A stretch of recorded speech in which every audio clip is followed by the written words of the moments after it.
car with 7 uniformed police to the spot. They talked to the individual and said they want to see identity. He tried to give them a false name, but the police insisted. A witness in the internet cafe said that Magnotta was actually reading news about himself when he was arrested. And was he uploading new videos taunting police? One of the videos posted just today. What's up, and hi to all my fans. It's believed Magnotta arrived in Berlin by bus from Paris over the weekend, roughly a 14-hour trip. Police were on his trail in Paris after witnesses spotted him at numerous locations, including this hotel, where he'd been staying in the 17th arrondissement. This woman saw the elusive suspect come into her store. He come here just one time, the last week. Magnotta's images, his ever-changing images, have been splashed around the world, including this one believed to be him at an airport security checkpoint. Today, Montreal police expressed their gratitude. The web has been used for him to glorify himself, and we believe that's the web that brought him down also. Toronto's former head of homicide knew it was just a matter of time that Magnotta's game of catch me if you can caught up with him. It's very hard to hide in Europe. People don't realize they've got quite a security net, and the competency of their police is very high. They've got video cameras everywhere. You can travel freely amongst the Euro countries, but every train station, bus station is monitored. They've got all sorts of facial recognition software. In addition to the grisly murder of 33-year-old June Lin, Gatineau police outside of Ottawa say they are now looking at Magnotta as a possible suspect in the murder of 18-year-old Valerie Leblanc last year. Her body was discovered near her school.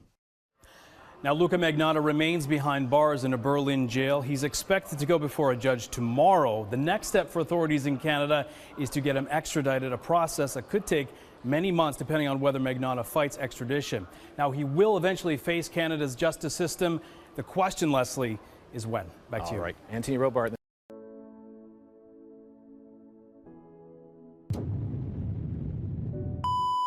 There are a few unwritten rules on the internet. We all just kind of know them. They cover everything from forum debates to the comment section on a viral video.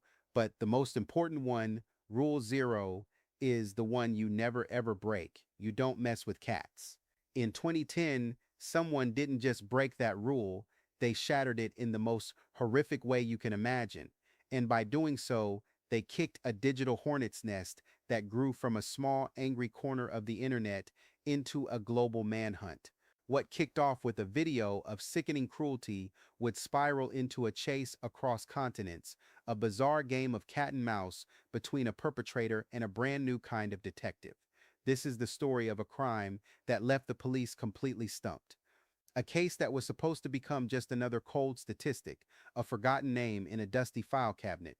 But as the official investigation went nowhere, a totally different kind of investigation was just getting started. Not in a sterile police station, but in the chaotic, sprawling world of social media. This is how a group of online sleuths armed with nothing but their keyboards and a shared obsession for justice found the one clue the police had missed and blew a cold case wide open. It all started, as so many things online do, with a video. Uploaded in 2010, it had a deceptively simple title, One Boy, Two Kittens. But the content was a deliberate, calculated act of provocation. The clip showed a young man playing with two small kittens before casually placing them inside a vacuum seal bag. Then, as the camera rolled, he turned on the vacuum and slowly, methodically ended their lives. I'm using softened language here because of YouTube's rules, but you can imagine how the internet reacted. It wasn't just anger, it was a tidal wave of pure, unified disgust. This wasn't some random act of cruelty. It was performed for an audience engineered to inflict the most emotional damage possible on anyone who saw it. It was a statement, and the internet heard it loud and clear. For law enforcement at the time, a video like this was a jurisdictional nightmare. Where was it filmed? Who was the person in it? With thousands of disturbing videos uploaded every single day across countless platforms, and with animal cruelty laws differing from place to place, a single anonymous clip was like a needle in a global haystack. It was horrifying. Sure, But to many authorities, it was just another piece of digital noise impossible to follow up on. For them, the case was going nowhere. But what they didn't realize was that a new breed of detective was about to open the case from behind their computer screens. In the days after the video appeared, the digital world started to organize. The initial shock quickly turned into a hardened determination. This wasn't just about animal cruelty, it was about the chilling personality behind it. The man in the video wasn't hiding. He looked right at the camera, a faint, almost unnoticeable smirk on his face. He was enjoying this. He wanted people to see him. This realization sent a shiver through the online community that was starting to form around the case. This person, they all agreed, was not going to stop with animals. A Facebook group was created, its name a bold mission statement: find the vacuum kitten perpetrator for great justice. Within days, its membership exploded into the thousands. These weren't just passive observers. They were data analysts, retired cops, stay-at-home parents, and IT professionals from every corner of the globe. People like Deanna Thompson, a casino data analyst from Las Vegas, and John Green, a resident of Los Angeles. They were ordinary citizens, brought together by an extraordinary feeling that they had to do something.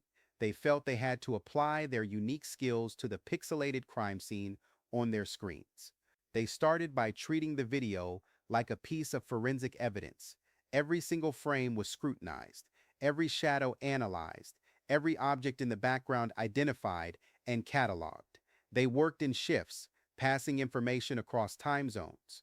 While one person in North America was sleeping, another in Europe would pick up where they left off. They were all driven by the same growing fear. The person they were hunting was on a path to more serious acts, and the kittens were just the beginning.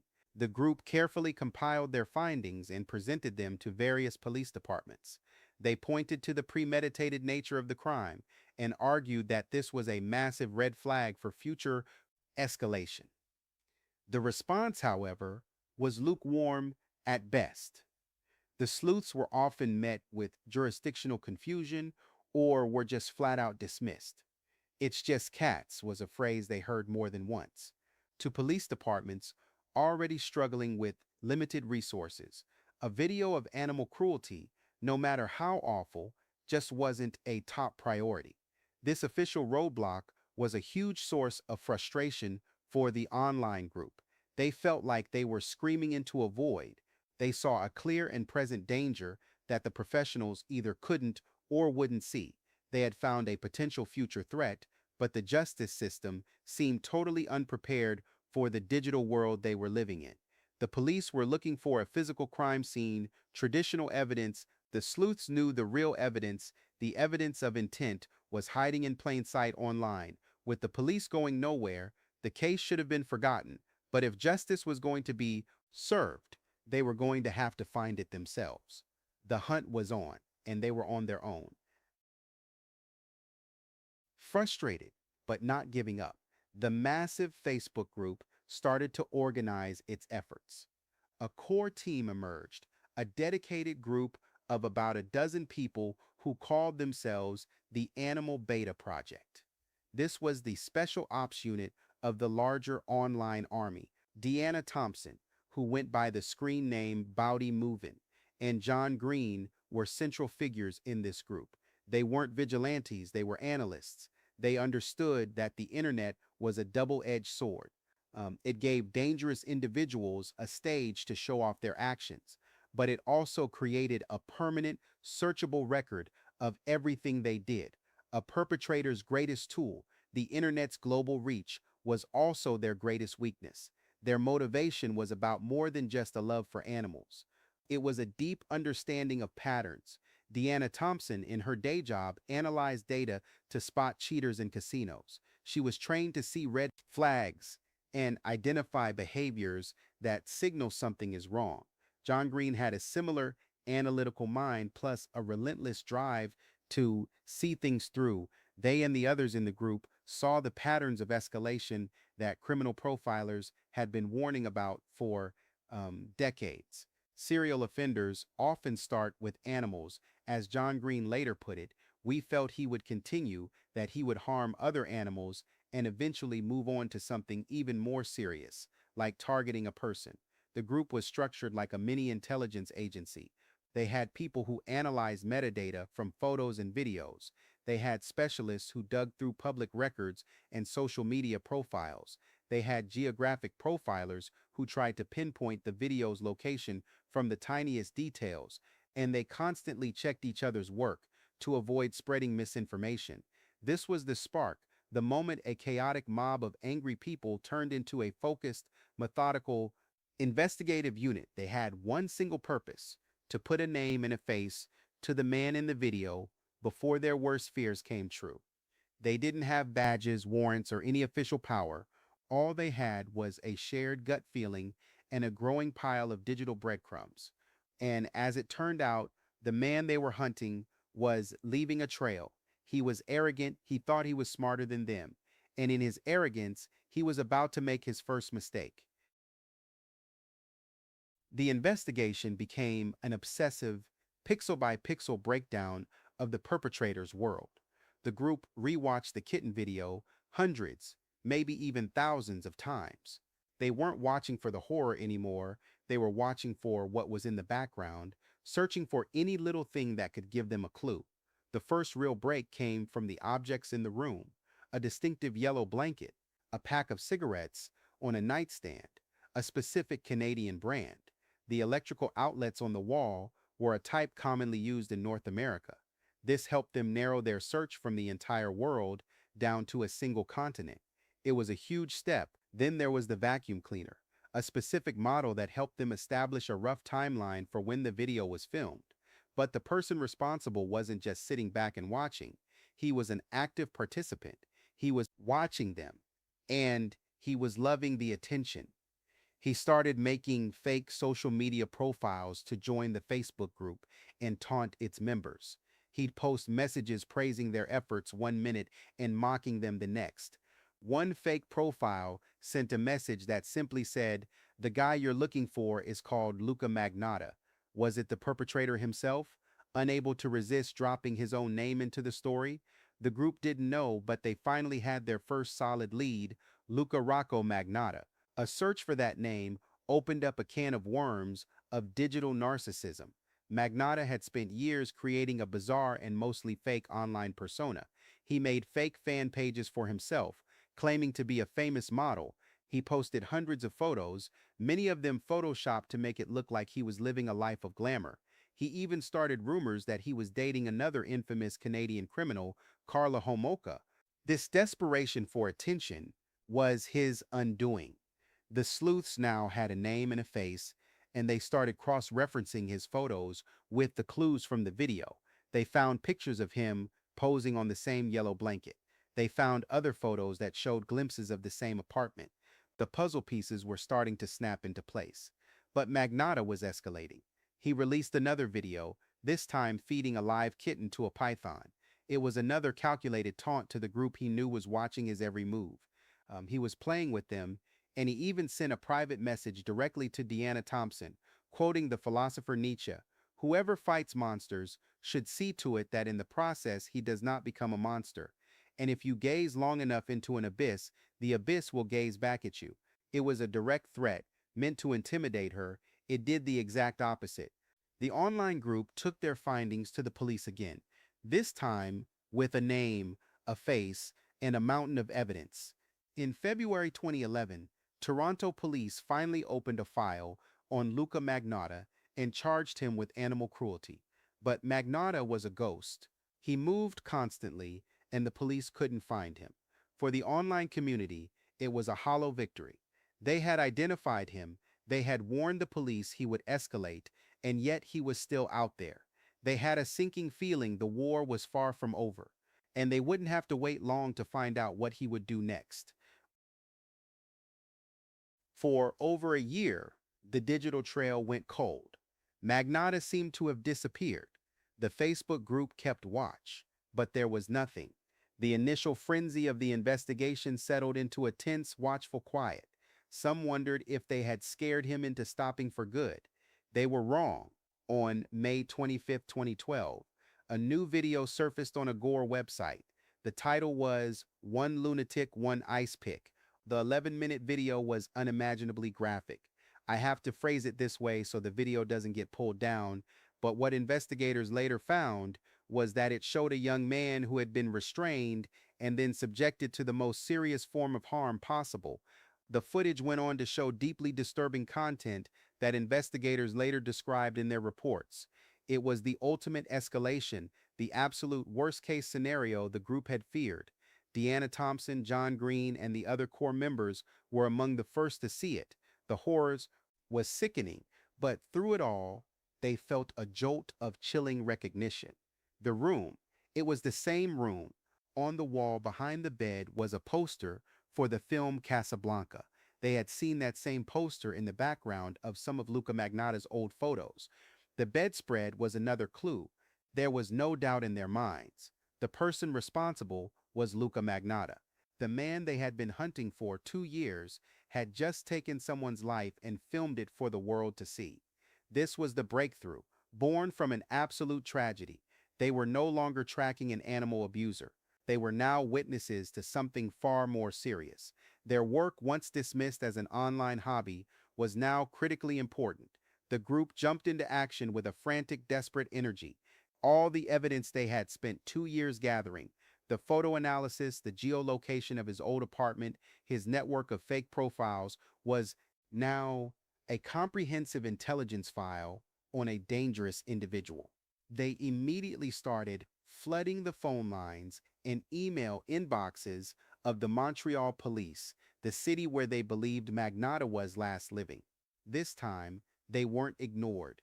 Just a few days later, on May 29th, the real-world horror began.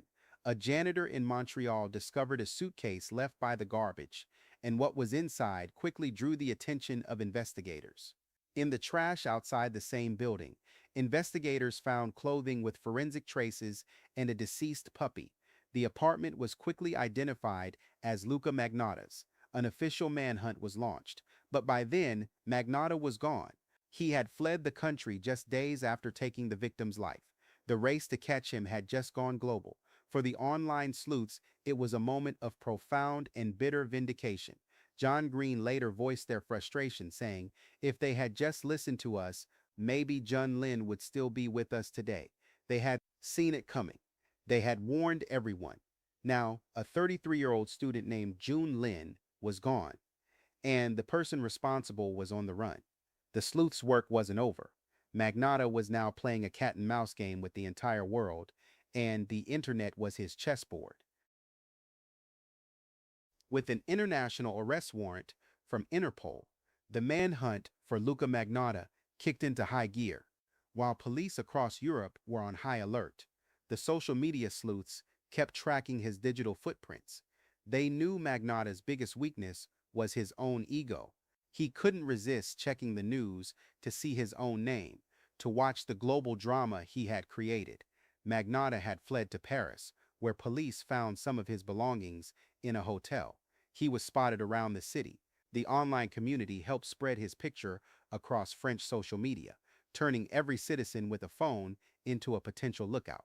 Feeling the pressure, Magnotta boarded a bus and fled to Berlin, Germany. It was there, in an internet cafe, on June 4, 2012, that his arrogance finally caught up with him. An employee at the cafe recognized him. He was the same man on the front page of the newspaper. And what was Magnotta doing? He was calmly scrolling through news articles about himself. The employee quietly flagged down a passing police car. When German police entered the cafe, they confronted him. He tried to give a fake name, but it was useless. His face was everywhere. Finally, he gave up, reportedly saying, "You got me." The international manhunt was over. Luka Magnotta, the man who used the internet to broadcast his actions, was captured because he couldn't resist logging on to watch his own infamy. His extradition to Canada was a major operation. A military transport plane had to be used because commercial airlines refused to fly him. The trial was a media circus. Magnotta's defense claimed he was not criminally responsible due to schizophrenia, but the prosecution, armed with the massive digital trail, argued that what happened to June Lin was planned and deliberate. They presented emails Magnotta had sent to a British journalist 6 months before the incident, where he described his plan to film himself taking someone's life. The evidence the online sleuths gathered became a key part of the story, showing a clear pattern of escalation and a long-standing obsession with fame. The jury saw surveillance footage of Magnotta calmly mailing June Lin's remains to political offices and schools. After a 12-week trial, the jury reached its verdict. On December 23, 2014, Luka Magnotta was found guilty of first-degree charges and all other counts. He was given an automatic life sentence with no chance of parole for 25 years. Justice was served, but it was a justice that came at a terrible price. This case is a terrifying example of how the digital world has changed crime and justice forever. It raises so many questions about responsibility and the role of ordinary people when evidence is posted for the whole world to see. What do you think? Did the police drop the ball, or are they just overwhelmed by the sheer amount of digital crime? Let me know your thoughts in the comments. And if you find these kinds of stories compelling, consider subscribing. It helps spread awareness about the changing face of crime. The conviction of Luka Magnotta brought a horrifying story to a close, but for the online sleuths who hunted him, the aftermath was complicated. They were called heroes, proof that a dedicated community could do what official institutions couldn't. But they were also left with the emotional weight of their journey. Deanna Thompson, John Green, and the others had stared into the abyss, and as Nietzsche warned, the abyss had stared back. They had spent 2 years inside the mind of a dangerous individual, and that experience left a permanent mark. The case became a landmark in the history of internet sleuthing. On one hand, it showed the incredible power of crowdsourced investigation. A group of people from all over the world, using publicly available tools, managed to identify and track a dangerous offender long before he was on law enforcement's radar. On the other hand, it raised some tough questions. Did we feed the monster? Deanna Thompson later wondered. Magnotta craved attention, and the intense focus of the online group gave him exactly the audience he wanted. Did their chase inadvertently push him to commit more and more shocking acts? It's a question with no easy answer. This case was also a wake-up call for law enforcement agencies everywhere. It exposed just how unprepared they were to handle crimes that start and spread online. In the years since Magnotta's capture, many police departments have invested heavily in digital forensics and social media intelligence units, recognizing that the modern crime scene is often virtual, not physical. The story also highlighted the double-edged nature of internet vigilantism. While the sleuths were ultimately successful in identifying Magnotta, their methods raised concerns about privacy, due process, and the potential for misidentification. The case sparked debates about the role of citizen investigator and the risks of taking justice into one's own hands, even in the digital realm. For the families and friends of June Lin, the victim whose life was lost in this tragic escalation, the case represented both justice and an unimaginable loss. June Lin was a 33-year-old international student from China, studying at Concordia University in Montreal. He was described by those who knew him as kind, hardworking, and full of potential. His final moments were documented in the most horrific way possible, but his memory deserves to be honored for the life he lived, not the way it was taken from him. The online community that had worked so tirelessly to track Magnotta found themselves grappling with complex emotions. They had achieved their goal of identifying the perpetrator and seeing justice served, but they also had to confront the reality that their efforts came too late to save June Lin. Some members of the group continued their investigative work on other cases, while others stepped back overwhelmed by the psychological toll of their involvement. Deanna Thompson, one of the key figures in the investigation, later reflected on the experience with a mixture of pride and trauma. "We knew we were dealing with someone dangerous," she said. "We tried to warn people, but when you spend that much time thinking about evil, it changes you." Her words captured the essential paradox of modern citizen investigation. The power to make a difference comes with a personal cost that few fully understand until they've paid it. The case also demonstrated how the internet could serve as both a tool for justice and a platform for horror. Magnotta used the same technology that ultimately led to his capture to broadcast his crimes and taunt his pursuers. This duality continues to challenge law enforcement and society as a whole as we struggle to balance the benefits of an open internet with the need to prevent its use for harmful purposes. In the years following the conviction, the story has been retold in documentaries, podcasts, and articles, each attempting to make sense of the complex web of factors that led to Jun Lin's tragic end. These retellings often focus on different aspects of the case: the innovative investigative techniques used by the online community, the failures of traditional law enforcement to recognize early warning signs, or the psychological profile of Magnotta himself. What remains constant across all these accounts is the recognition that this case marked a turning point in how crimes are investigated and solved in the digital age.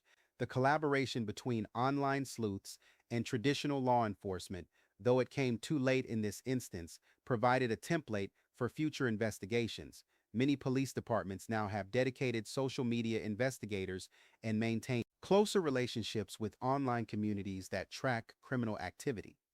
The story of Luka Magnotta also serves as a cautionary tale about the dangers of seeking fame and attention through increasingly extreme acts. In an age where viral content can make anyone famous overnight, the case highlights the dark side of internet culture and the need for better mental health resources and intervention strategies for individuals who show signs of escalating harmful behavior. Ultimately, this story is a tribute to the victim, Jun Lin, whose life was stolen in the most horrific way imaginable. His memory serves as a solemn reminder of the real-world consequences of online hate and unchecked narcissism. It's also a testament to a community that refused to let his perpetrator disappear into the digital shadows, even if their efforts came at a terrible personal and collective cost. The case forever changed detective work, proving that sometimes the most important clues aren't found in a traditional crime lab, but behind a computer screen. It showed that in the digital age, anyone with determination, analytical skills, and an internet connection could potentially contribute to solving crimes that stump professional investigators. But it also demonstrated that this new form of citizen investigation comes with serious responsibilities and psychological costs that we're still learning to understand and address.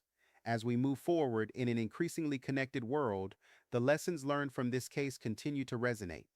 They remind us of the power of collective action, the importance of taking early warning signs seriously, and the need to balance justice with compassion, investigation with mental health, and the pursuit of truth with respect for those who have lost everything.